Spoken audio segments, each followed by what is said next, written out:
তুমি কি কখনো লক্ষ্য করেছো আয়রন ম্যানের স্যুটের হেলমেটটা আসলে কত বড় একটা সিকিউরিটি ইস্যু ছিল? যখন আয়রন ম্যান ক্যাপ্টেনের সামনে নিজের হেলমেট ওপেন করে তখন দেখা যায় হেলমেটটা পুরোপুরি তার মাথা থেকে রিমুভ হয়ে যায়। একই জিনিস ঘটে যখন সে ন্যানো স্যুট তৈরি করে, সেখানেও হেলমেট পুরোপুরি মাথা থেকে আলাদা হয়ে যায়।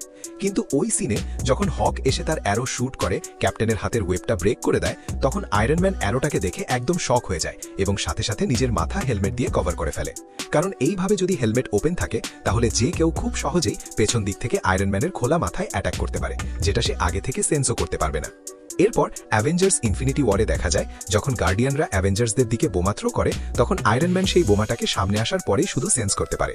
তখনই তার রিয়ালাইজ হয় এই ওপেন হেলমেট ডিজাইন ইউজ করার কারণে যে কেউ খুব সহজেই পেছন দিক থেকে তার মাথায় ডাইরেক্ট অ্যাটাক করতে পারে। আর ঠিক এই কারণেই অ্যাভেঞ্জার্স এন্ড গেমে আয়রন ম্যান নিজের ন্যানো স্যুটে পুরনো স্যুটগুলোর হেলমেট ডিজাইন আবার ফিরিয়ে আনে, যেটা শুধু সামনের দিক থেকে ওপেন হয়, যাতে হেলমেট ওপেন থাকলেও কেউ পেছন দিক থেকে তার মাথায় অ্যাটাক করতে না পারে।